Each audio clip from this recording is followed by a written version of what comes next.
What is going on, guys? It is Jeffrey Hack Music, and today I'm here with the local Arizona band Turn Zero. They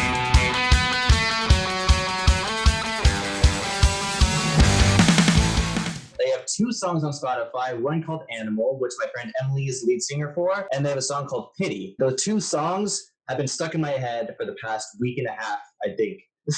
The songs are just so amazing. So I had to have the opportunity to interview these people. To start off, I'm Jeffrey. Very nice to meet you guys. I know Emily. Can I get everybody else's name, please? Hi, Jeffrey. I'm John. Very nice to meet you, John. And Ash over here. Ash, very cool. Very nice to meet you. Who was the one that sang the duet Pity with Emily? It was Nick Barker. So he's the singer from Love Like Fiction. A duet, Love Like Fiction, guys. I mean, come on, Turn Zero and Love Like Fiction. That's pretty cool. My first question is, when did Turn Zero band actually form, and who are the original members? 2 Junes ago, a year before last June-ish. I'm the only original member. Woo!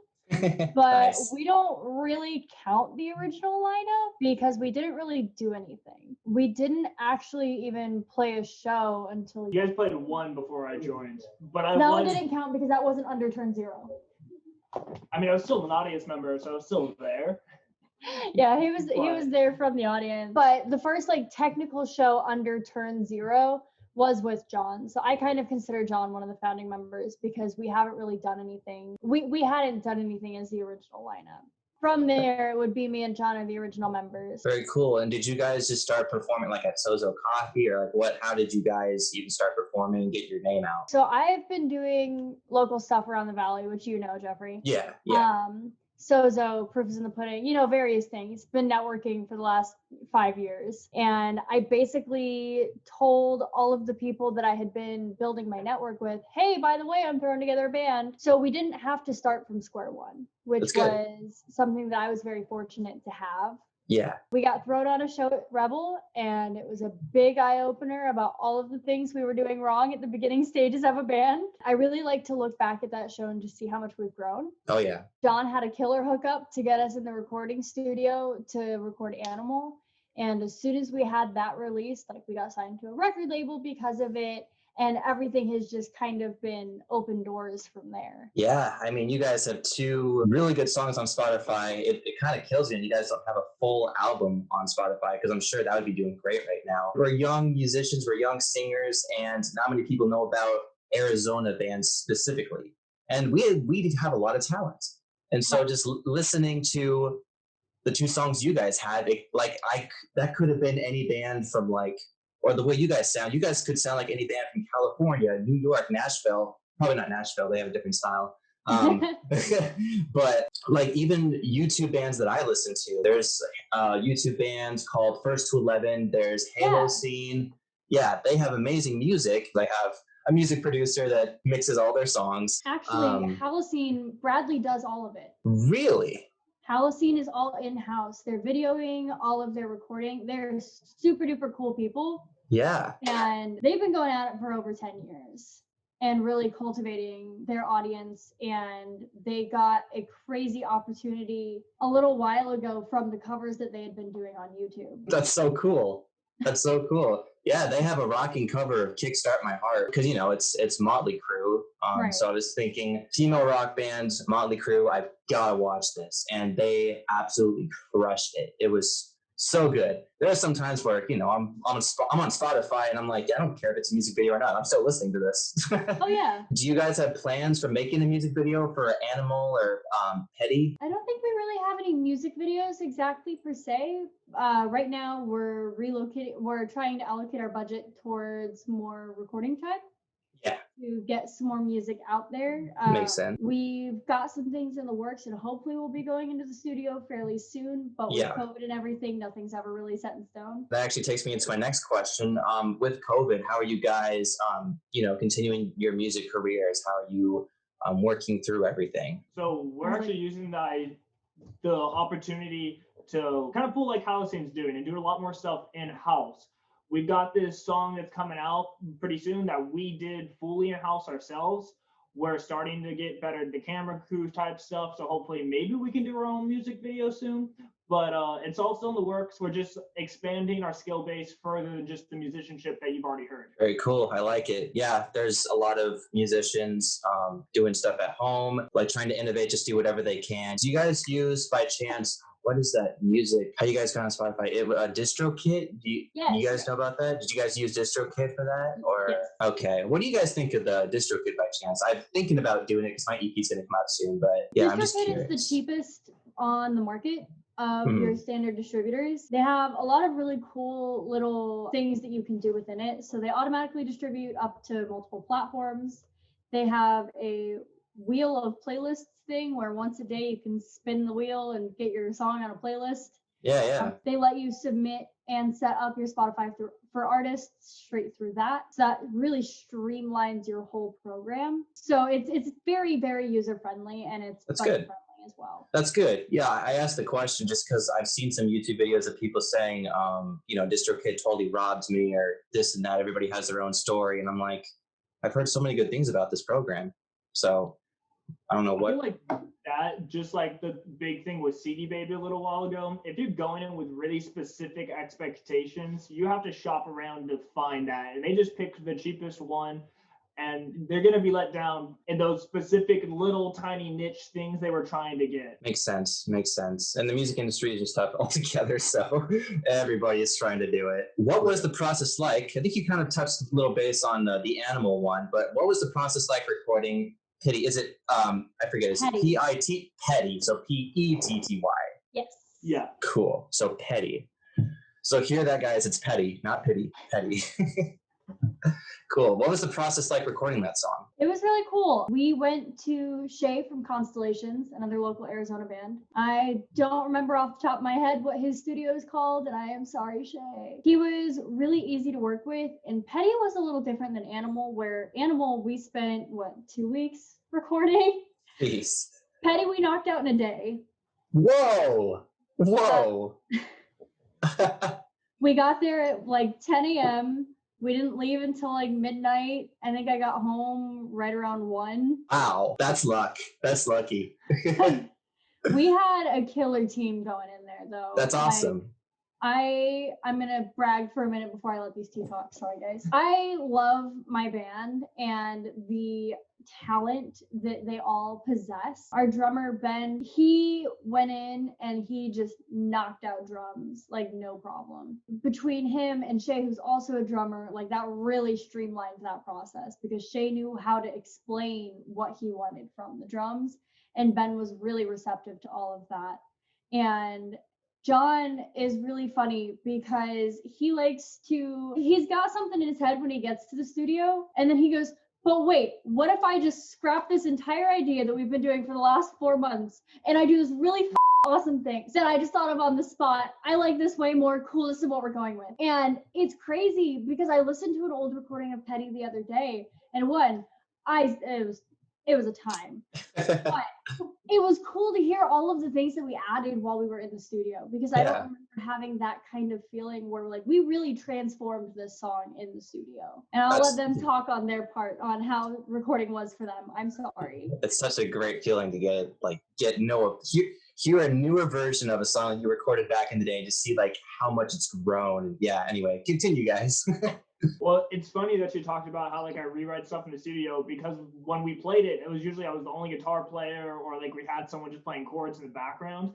And you can only hear yourself as you play so much. Or like you get these video recordings from shows. But I remember just like listening back and be like, that's cool, but it could be cooler. Like there could be another step. Scrap it, let's do it again. Yeah. And it's funny she talks about Ben.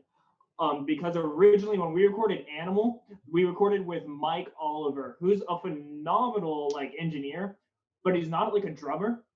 Ben was there for 18 hours, and when we left, his hands were physically bleeding. I still have one of his drumsticks that's drenched in his blood. And we were like went outside after he did the drums. It took him like 45 minutes, and he just looks at his hands. He's like, I should have put more effort into that. Oh my gosh. What the heck? Man, true professionals, right?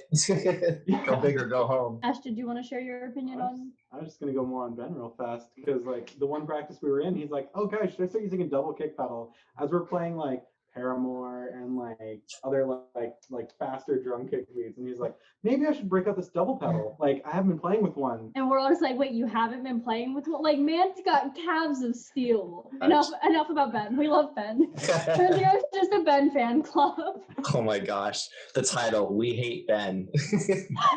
Seriously. Who is the lyricist and the lyricist of the band? Do you struggle to create lyrics sometimes for song? Because I know as a songwriter myself, I can put down some lyrics on paper while I'm playing my guitar, and then I sometimes lose the motivation. I have the idea, but I don't know when to finish it. So whoever the lyricist is, you guys have struggled creating lyrics sometimes. So John and I tag team. I'm really, really good at one-liners and concepts, and John is really good at getting thoughts on paper. So he'll come to me with like 2 pages worth of lyrics and just things to mess with, and I will kind of tear that apart, copy and paste pieces here and there, add a couple of my lyrics here.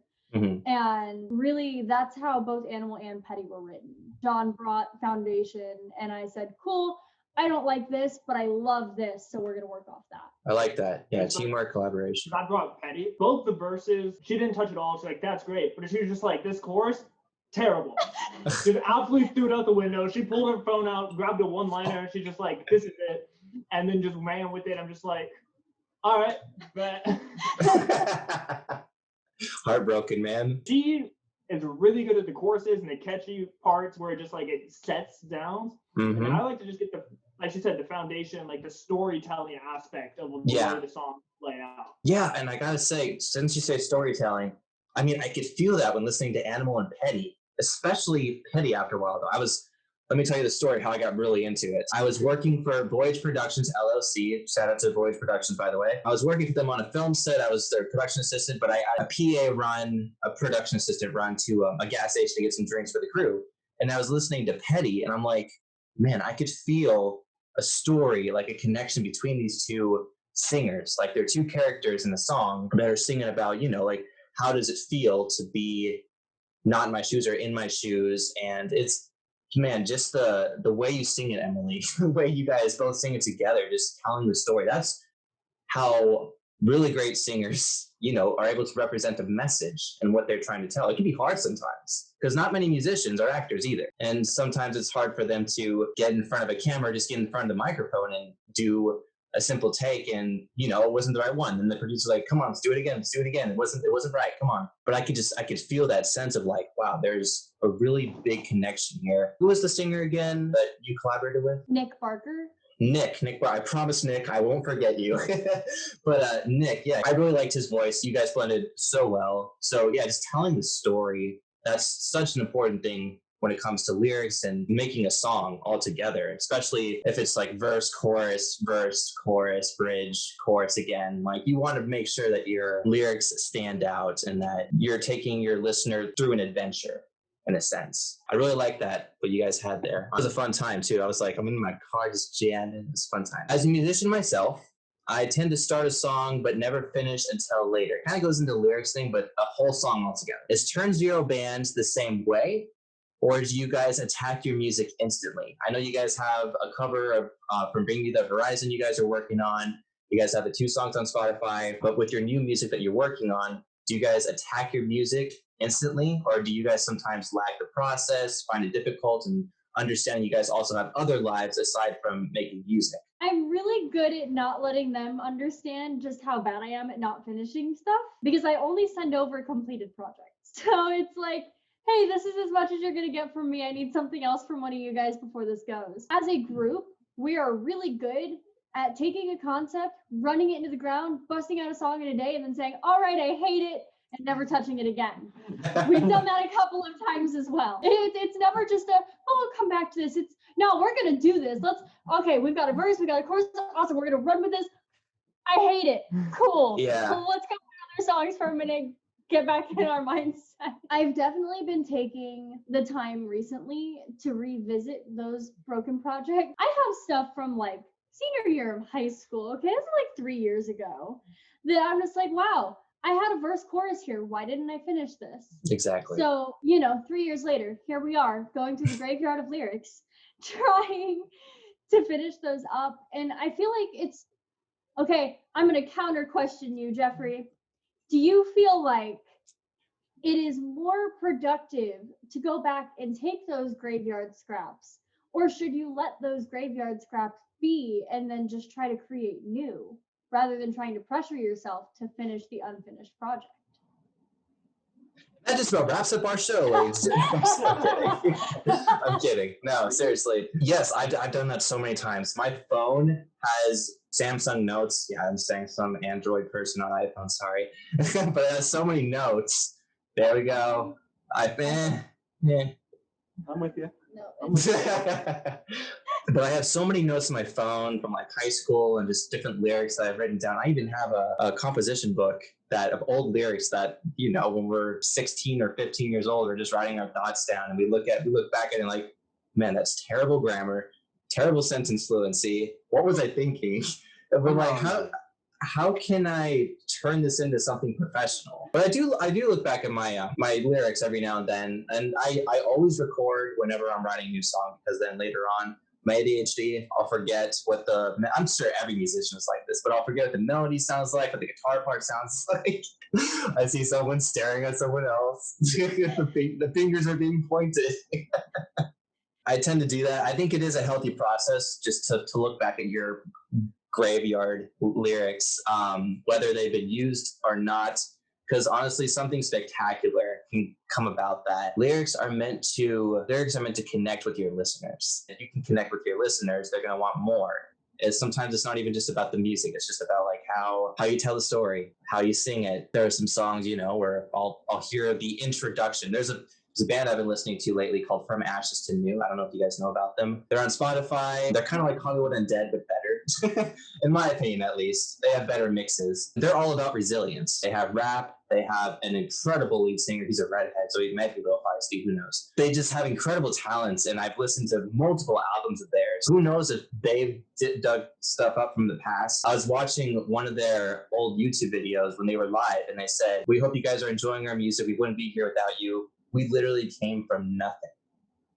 And they were just sharing their audience on like, we would not be here without you guys. And, it really does mean a lot to musicians and audience members when that connection and chemistry is there, and you can just share that moment of what the lyrics mean and what your music represents. Which takes me to my next question. What's Turn Zero Band's message for your listeners? What do you guys want your listeners to feel or understand? What's the theme of your band? Do you guys know yet, or? I just don't want our listeners to feel like they're alone. A lot of the themes in our songs are very sad and very depressing, but I've found that at my darkest moments, that's the kind of music that I listen to, because it makes me feel less alone. At least my hope with the project is to take our experiences and let other people know, like, hey, other people have gone through this too.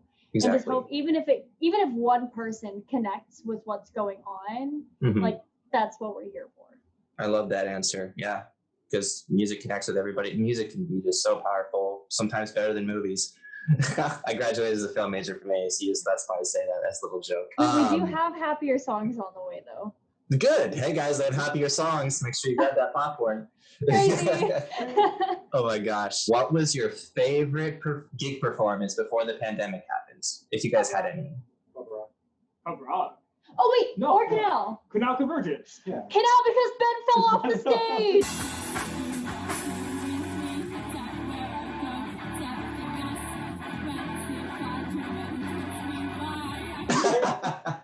Canal Convergence was definitely the funniest, but I think as far as our best performance, the one that I'm most proud of, our Pub Rock show or the Club Red show that followed shortly after were both killer performances. Awesome. How was it killer? Killer, I think that it is some of the most synergetic performances that I've seen us play. You could feel the energy from the crowd from the stage. And, local shows in Arizona, sometimes it's kind of hard to pull people, but I've got a video of me bantering with the crowd at Pub Rock because we were able to draw enough people to that show where it actually made sense for that kind of thing to happen. And that's not to say that all of our shows are dead. But like, if you look at our beginning couple of shows, you know, everybody starts somewhere. Our beginning couple of shows, I'd be like, yeah, how are y'all doing tonight? And I'd get like the woo from my mom in the back corner and like a really loud whistle, you know. It was kind of awkward, but those shows were too, like, we had great turnout. We had a super energetic audience, people jumping around, dancing, you know, headbanging to our stuff, interacting with us. And that's the kind of stuff that I live for. I love that feeling. I agree. Well, going off the Club Red show, one of those shows where like we kind of had our songs down really well. So it wasn't really much of like staring at our hands, remembering what to play. It was just so natural.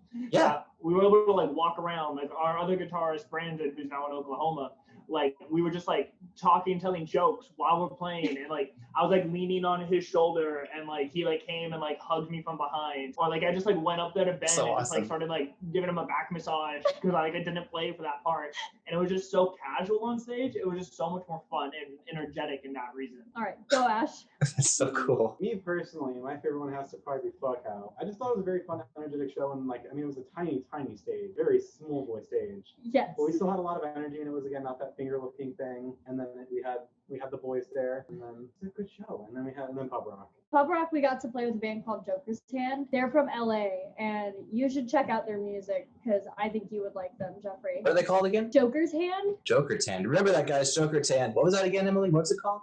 Joker's Hand. Joker Tan, guys. Also, remember Turn Zero. That's another great band. Yeah, we'll promote every other band except us. Right, right. Buy their merch. Follow my Patreon. But I went to my first and last Warped Tour about 2 years ago, I think, 2 or 3 years ago. 2018 was the last one. Yeah, and it was fun. That one. Oh, damn. Should have said hi if I saw you. But yeah, I went with one of my best friends, Brian, and it was my first Warped Tour. I think one of my favorite experiences was listening to Issues. It was my first mosh pit. People were pushing and shoving, and I'm like, I am digging this. But at the same time, I felt like I had just jogged or sprinted like 5 miles within a minute. It was because all the sweat is coming on, and it was so fun. It's like I had to take a break after a while, though. I'm like, how do I get out of here? No, I want to stay. I want to rock out. I want to jam. But I could feel the energy and momentum with everybody, especially when I was listening to Simple Plan later on. I don't know if you guys have heard of them, but Story Untold. Yeah, I followed the lead singer of that band on YouTube when I was in high school, like 2011, 2012. My first video I saw of his was like a Green Day Know Your Enemy guitar cover back before we had microphones that could make better audio. I got to meet him. We talked about his like Christmas cover he did. He totally trashed it just because he hates his old stuff. What musicians don't hate their old stuff every now and then, you know? But like the energy was real. Real. Just talking to musicians, bands, and one thing I also find interesting is many fans and listeners don't think that musicians are real people sometimes, just like actors or just famous people in general. But they're humans just like us. They have to pay their bills. They have a car. They have animals. They have mental health, physical health, family that dies. I mean, they have a lot of things going on. How else would they have written the lyrics they did? And so people just got to remember that even though musicians are fun to listen to, they can be inspiring and motivating. They're just normal people like you. Sure, they make more money, but they're just sometimes depends. But we're trying to get there, hopefully. Do you guys have a YouTube channel by chance? I don't know if I asked that question. Yes, it is Turn Zero Band. Currently, we have the lyric video for Animal up. So if you ever wondered what words I was mumbling through the entire song, now you can follow along. We did a super cool acoustic cover of Hated by Beartooth that love Beartooth. Good stuff. That John recorded and mixed, did the whole thing. Yeah. And it's only like a minute and a half long, but we were trialing it, seeing how the process worked. And I'm super proud of it. I think it's super cool. As you should be. And then we have a very bad video of a Taylor Swift cover that we have since played beautifully. It's a staple at our shows. It is probably my favorite song to play besides our own. They mosh harder at that song than any of ours, and I still don't know why.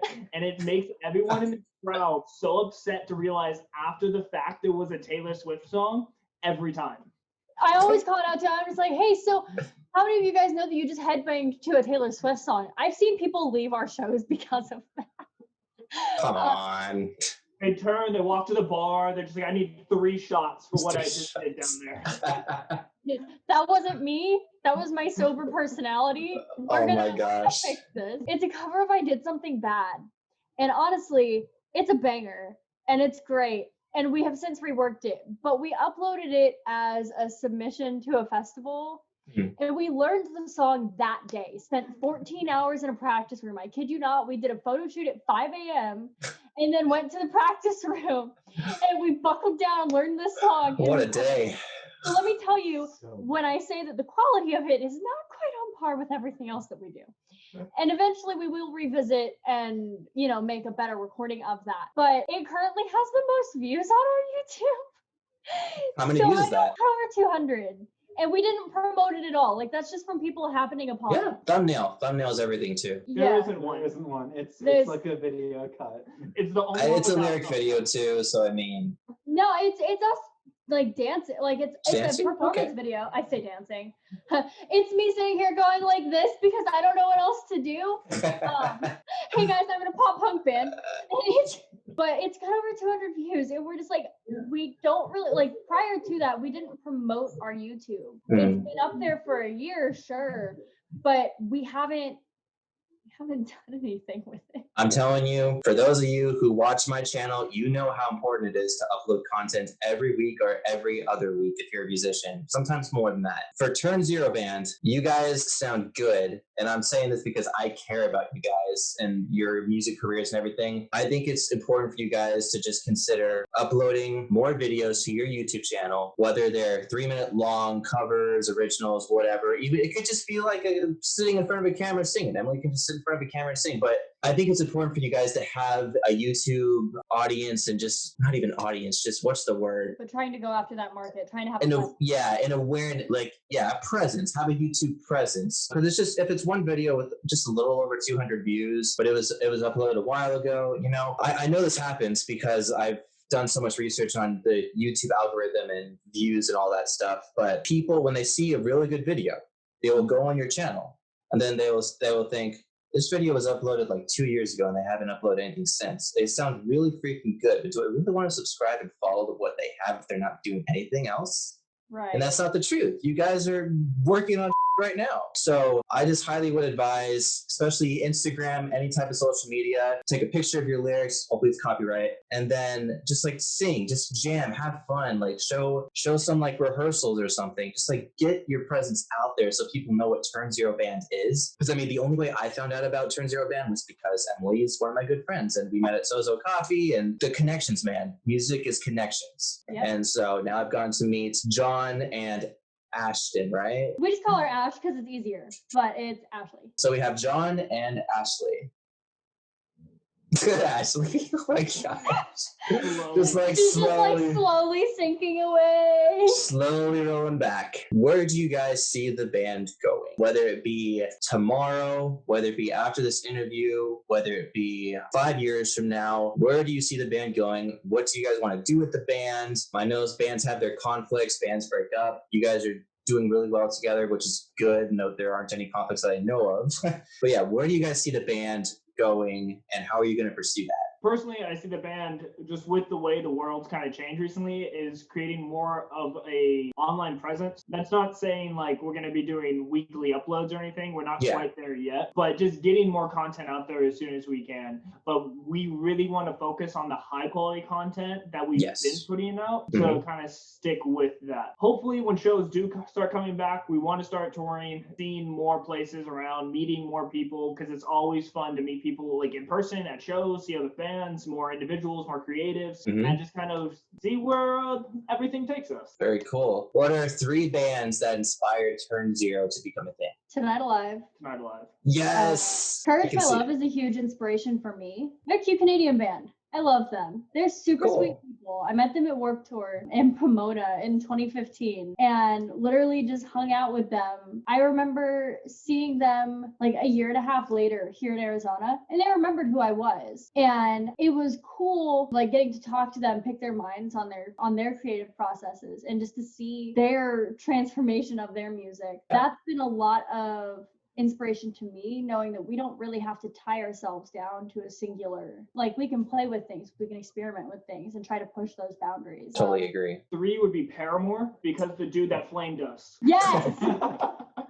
Some dude at like 3 o'clock in the morning just starts messaging the band page out of nowhere. It's like, you're just trying to be Paramore. Don't do anything until you have original content. You guys are trash. And I got so excited because I'm like, we made it. We have a hater. Yeah. You're not doing anything right if you don't have a hater. So. Exactly. Paramore is like, I respect Haley Williams as a business person as well as for her craft, and I love Paramore, but Paramore was not one of our forefront, like, here's our inspiration, here's like our go-to. I don't see Paramore as a style of your kind of music, what you guys go for. I don't hear it. It's the whole female fronted band thing. Yeah, exactly. On a real note, our third, I know that I was like, for a little while, I was like, hey, John, I really like Against the Currents, like melodic. Against the Currency or Against the Currents? Against the Current. Oh, Against the Current, okay. Their melodic style in their guitars. Yeah. So I was like, hey, John, listen to this. Draw an influence from it. And I don't know if he actually did or not, but he came to practice with something that I liked, and I was like, cool, I'll take it. Very cool. Tonight Alive is probably our biggest. They have some good music. They do. Sometimes they have slow introductions, and then bam, big guitar solo, drums everywhere. You're just into it. You want more. That's what I love about it. What is something you can tell to the YouTube community, being a band musician that is still developing, for any musician that is looking to start performing or start making YouTube videos or just kick off their music career, but they're very shy? What is something you could tell them that may help them understand the importance or why they should even start performing? I'll take this one. Do it for yourself. Be honest with what you want to do and what you are doing, whether it's in the lyrics you're writing or what you're performing. I've been in a couple other projects before Turn Zero, and I chased the algorithm and I tried to do all like dotting the T's and crossing my I's, and I hated it. I hated music. I hated everything I was trying to do. And I realized because I wasn't doing what I wanted to do and I wasn't doing it for me, I was doing it for the view count. I was doing it for the fans and all this other stuff. But when you're honest with yourself and you're truly enjoying and having fun with the music you're writing, playing, performing, whatever it is, people are going to see that and they're going to enjoy your content so much more because you enjoy it. And if you can't enjoy it, nobody will. I also think surrounding yourself with the right people is important. Yes. Yes. I know that I've got a handful of very close people to me that don't really support my endeavors in music. So that's really made me question every step of the way. Like, should I really be doing this? And I remember having doubts of like, I'm never going to be able to do this. I'm never going to be able to do that. But the people that I have like in my band, do you remember the day that you threatened to throw your phone case at me so I would hit a note so I wouldn't pay attention to what I was doing? Yes. I was so stressed out that I was forcing trying to sing because I was so stressed over not being perfect. And John straight up takes his phone case off his phone. He was like, here, try it again.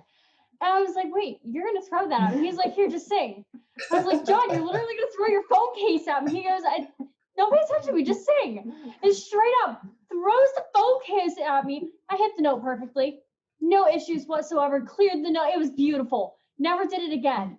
But the point was that it was there in my range, and that because I had this self-doubt, I wasn't letting myself hit my full potential. Yeah. So surrounding yourself with those people that are going to constantly lift you up or threaten to throw their phone case at you when you need a distraction.